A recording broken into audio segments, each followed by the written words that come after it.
Hey, so I'm going to make a video about my current load up as a residential electrician. I am soon transitioning to a estimator position, and this is for my own memory, as well as anybody it might help out who's trying to get their gear set up. A little bit of background. I do mostly residential existing work with a little bit of new construction, so remodels, rewires, service calls, things like that. I'm also a licensed commercial electrician, so every now and again I get some mixed use or apartment buildings or light commercial, that kind of thing. My setup here is pretty complete for most things I need to tackle. So I'm just going to kind of go through it. I didn't really spruce it up. This is how I have it in the field, dirt and all. So bear with me here. This isn't a beauty contest, but hopefully you'll get something out of it. We'll start with my satchel here. Tote. This is my tote. Headlamp.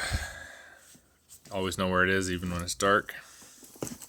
This is going to get a whole bunch of work done. Probably 90% of anything you need to do. My little Vito pack here with all the essentials. Let's go through that real fast. So got an 11-in-1. Brand doesn't matter. These are all essentially the same. Pair of diagonal cutters.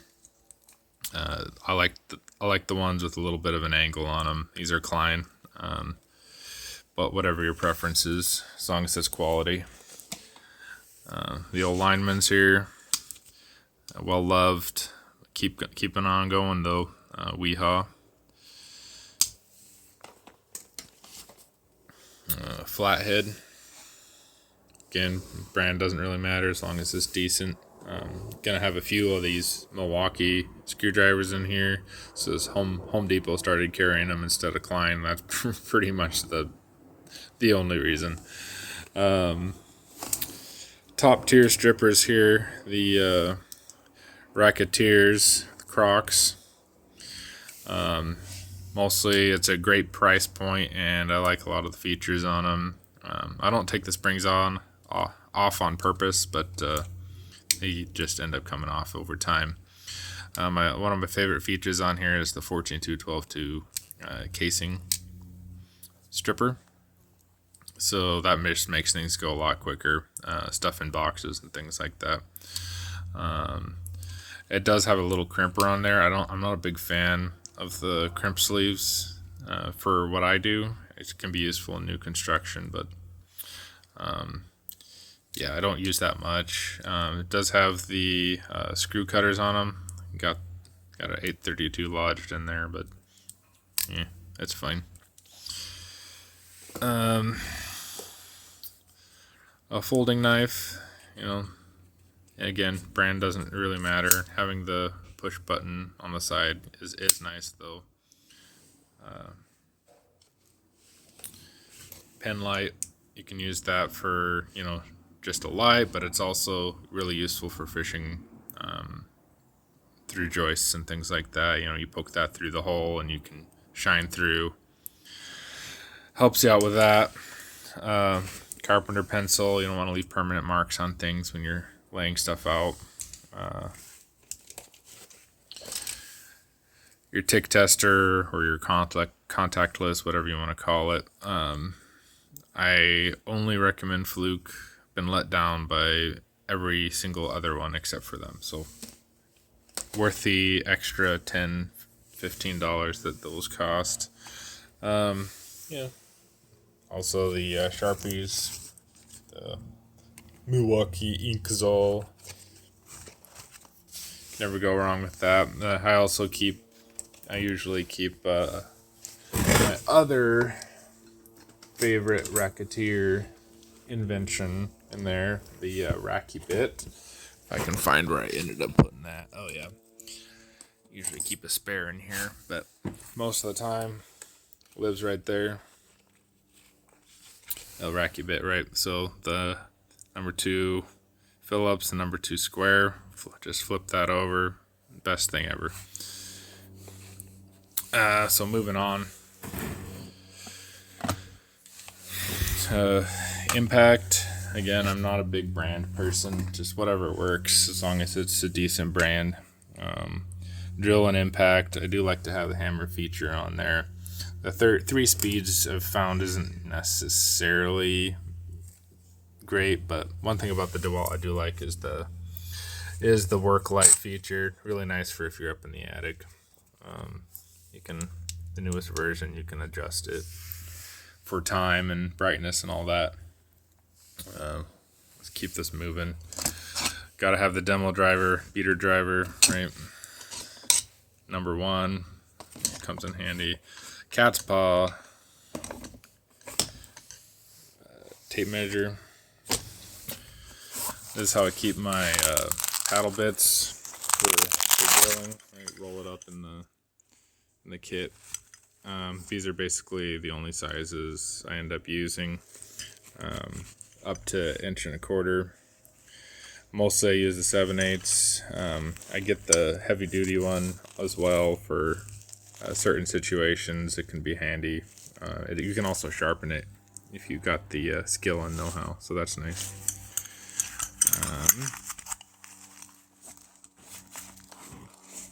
Get that back in there.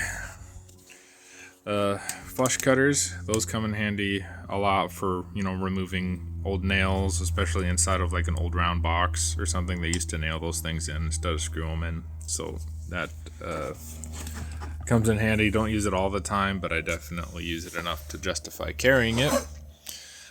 Jab saw, nothing special, cheapest one that works well. Again, got to spend the money on the Fluke. It's the only one that hasn't tried to kill me yet. This one is the T600 or T5600. I like that it's really compact and it fits in your bag nicely. Does everything I need it to do. Use it all the time. Offset. This stays in the tote, not my carry all the time, just because I don't really use it unless I'm doing a bunch of trim at the same time. Nut driver for the odd nut that needs to be driven, but if you're driving a lot of it, I usually do some kind of impact setup. Hammer doesn't need to be fancy. I do recommend having a plastic handle, just cover your insulation bases. But drill bit kit, I like the quick attach, not brand loyal, but the Milwaukee does make some decent ones. I like the little stack kits that DeWalt makes too. Keep a couple of these. This keeps a lot of my impact setup. Some of the ones I use a lot. 1/2 inch, all that. 9/16, 3/8. The drivers that go with them. My tap kit's also in here. 632, 832, 1032, and 1/4-20 are really the only ones I ever use.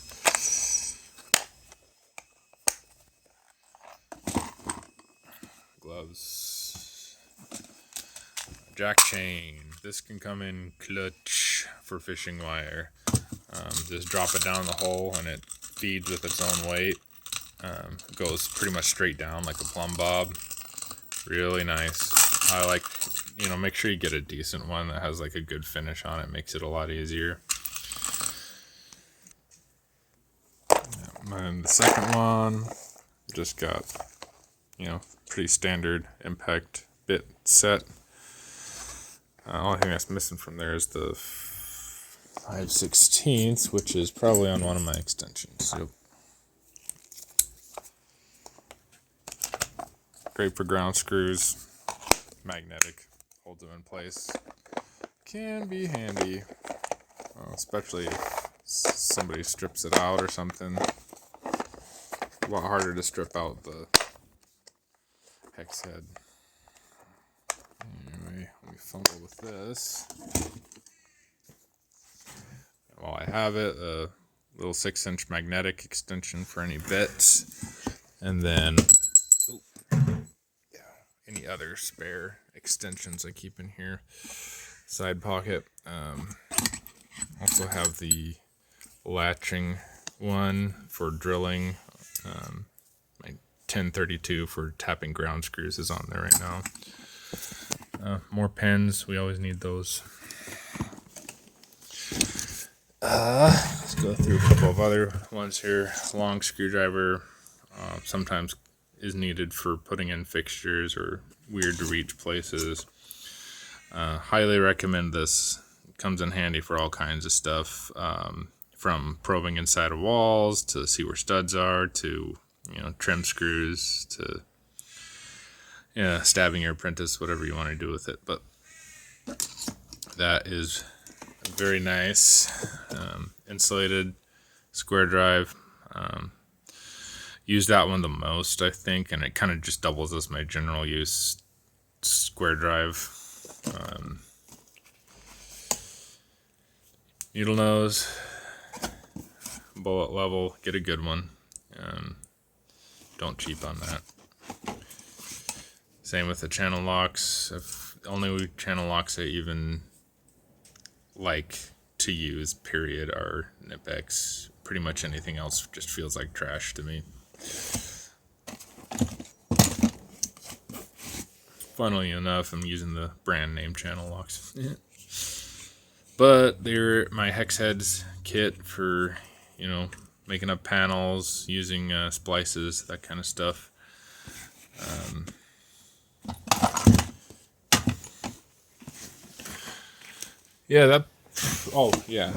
My magnetizer demagnetizer for bits. And then I got all my little goodies, electronic goodies in here. Plug tester, laser measure device. These are probably about $50, but they come in really handy for if you're working by yourself and you're trying to put in some cut-in lights or something like that. Very, very handy. Also, for working by yourself, they call this one the circuit screamer. So you can screw it into a light bulb or plug it in, and it'll make a deafeningly loud sound as long as it is energized. So you can go flip through the breakers until it turns off and hear it across the house through different levels. You can adjust the volume on it by just screwing or unscrewing this guy. Not bad at all. Have enjoyed using that. A little off-brand headlamp with the rechargeable battery. I used to have a little headlamp part for it, but now it generally just sits upright wherever I put it. Back. Oh, I think the last one I put in here are my cable cutters. Again, brand doesn't really matter. These are insulated because, if you know, you know.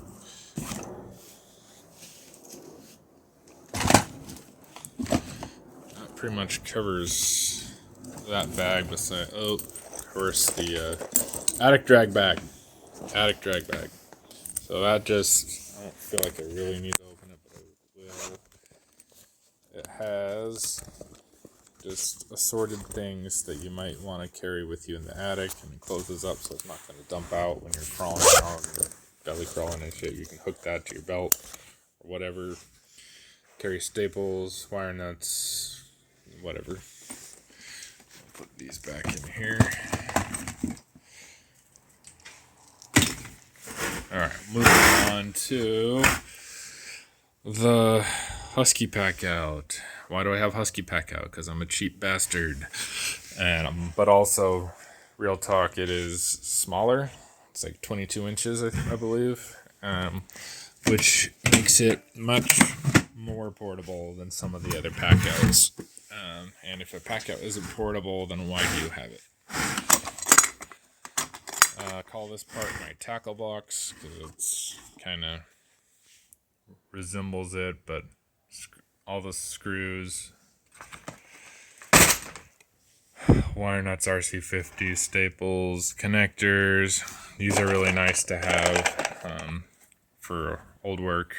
You know, you're working in a tiny metal box, you need to put a GFI in, make a pigtail or something. Those will fit, I think, 314 gauge wires in there. So that's nice. Always have these handy. Stackers. But also, moving on to the drawer part of the tackle box.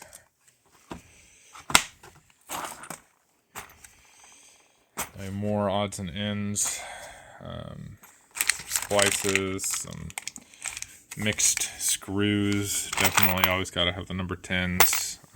Usually have some more of the long ones, but I'm running low, and some more gold screws. I'm running low on those. I don't know why I have these. I don't ever fucking use them. But also you should have a fair amount of kale seals and reducing washers, because those will save you a trip to the supply house. Make your day go smoother. Again, I got more of those.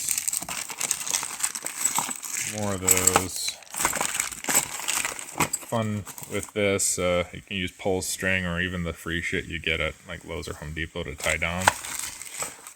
Tape those to the end of a glow rod. Really handy for fishing. Rechargeable battery for my headlamp. All this. These are handy for fishing. They attach to the end of the glow rod.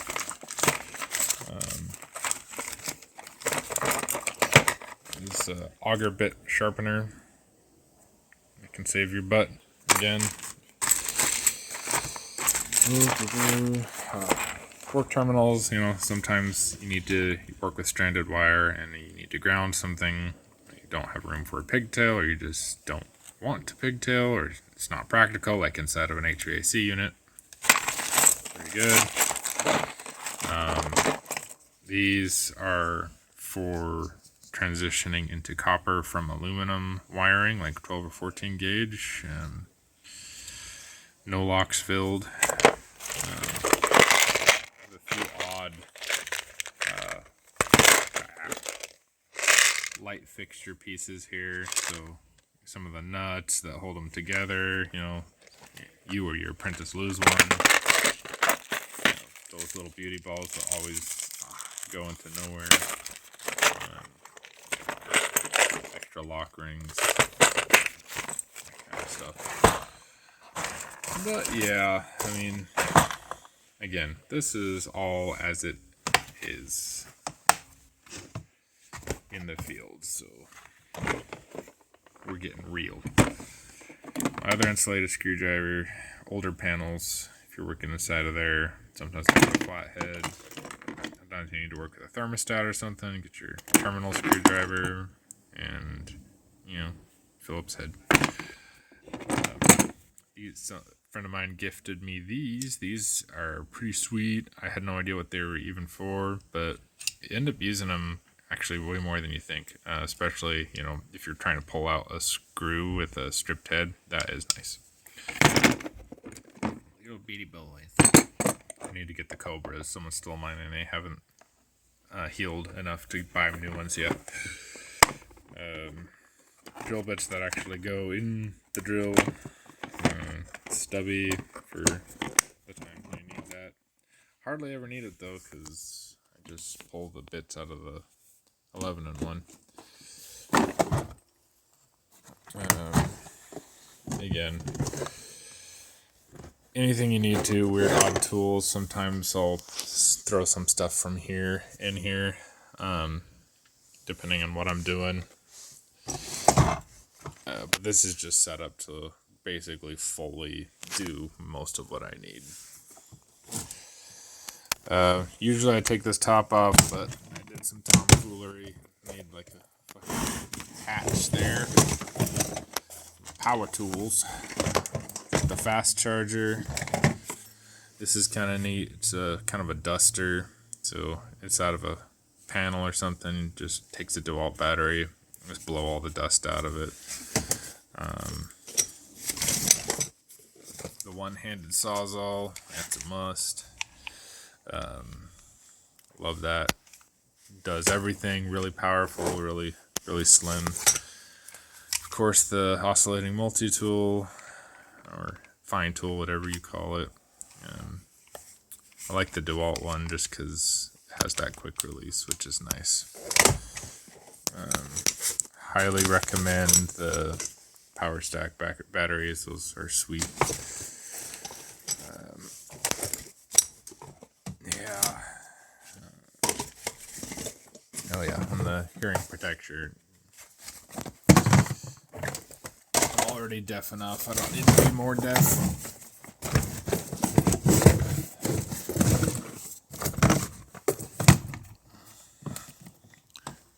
Yeah, this works so good. Anyway, so also we're gonna move on to this pile, which represents what I'd normally be keeping on my van. But again, I am not going to have that anymore. So this is gonna have to work. So another piece of that stacking pack out. I put all my hole saws in. Yeah, I mean, not much to say about that really. Just a couple extra arbors and oh yeah, actually get you one of these, the diamond grit ones. Latham burns right through the plaster, and it never gets dull. Then you use like a wood or a carbide to get through the lath part. Works like a charm, doesn't blow it out.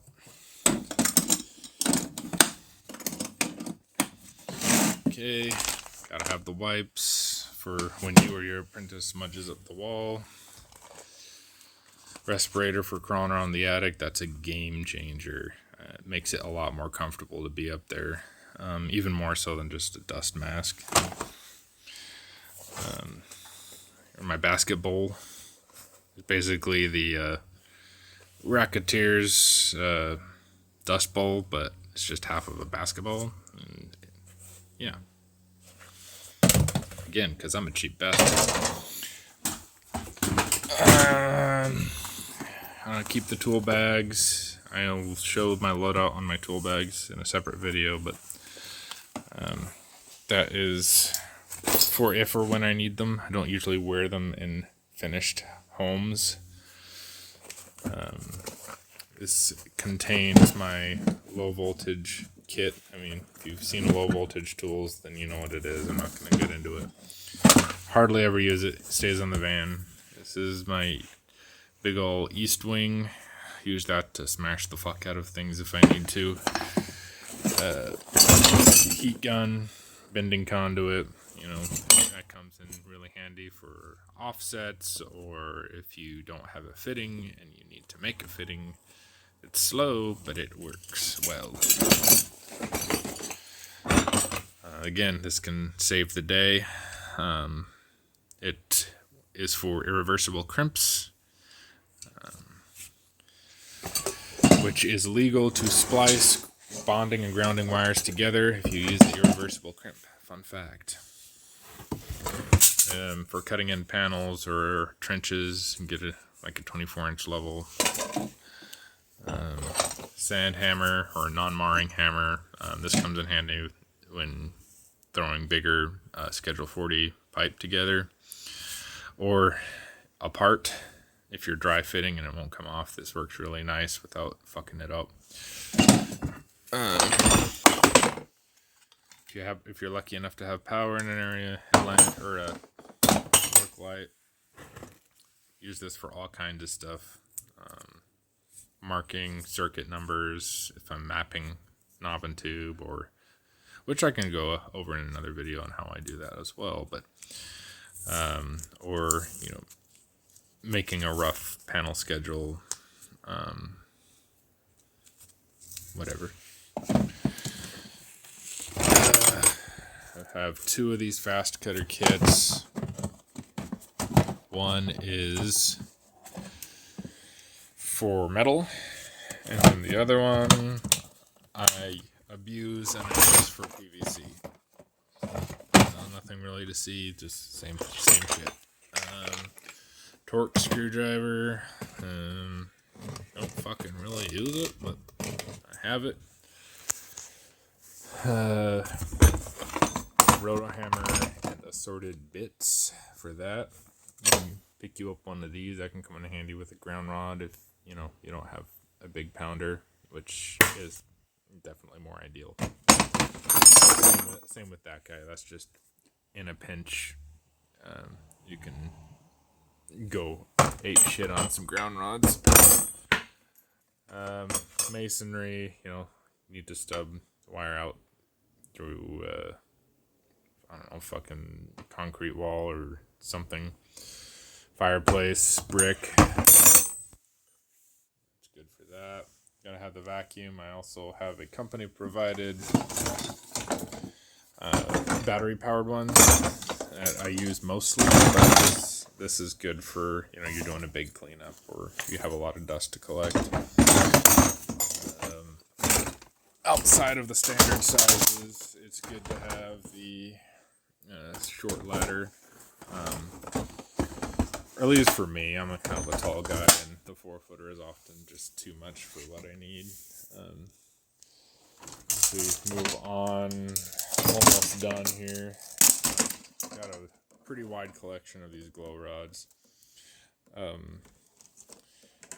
This is a game changer. Get the bead chain. It's magnetic. It will make your life easier. I think I have one more to get through, which is under the tote.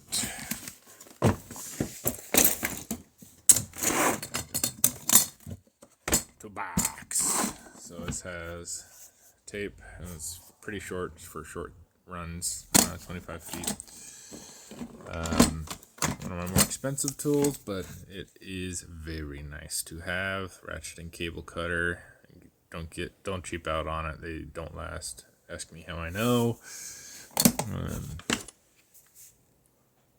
These 10 snips. I mean, you can use them for several things. I guess I mostly use them for if I encounter steel studs or sometimes for flexible metal conduit. Laser level. It also has a plumb level, a dot laser for all that. Very handy. You don't need to spend fucking $200. This one works fine. It's like $75 on Amazon. Same with this toner. Used for standard things that toners are used for, but an additional trick is if you hook these up to a probe, like one of those little insulation stays that you use to drill through to find where you're at from the attic or basement. You can find that easier if it's buried in insulation. Works really nicely. These just contain the hex head sockets. Again, mostly that I end up using this more in commercial jobs, but attaches to the torque wrench, all that stuff. These are wrenches. I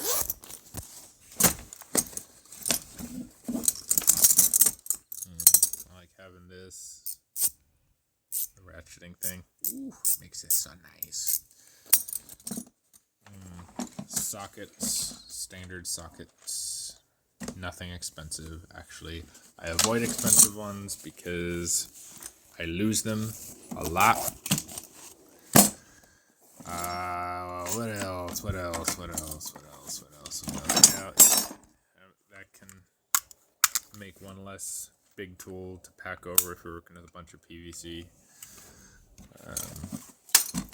This I keep all my blades in. Sawzall blades, multi-tool blades.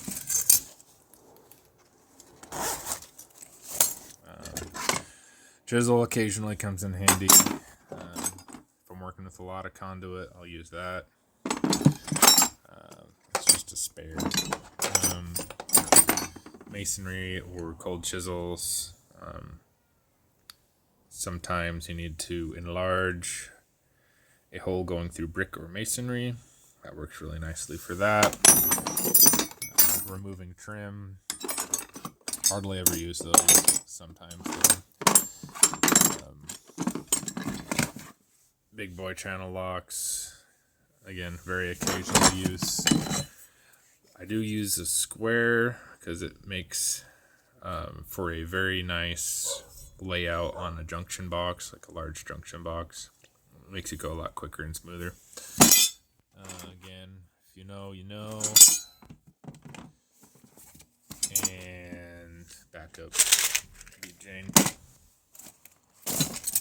Well, I hope this has been helpful for somebody, and I know it will be helpful for me if I end up going back to the field, but have a good one.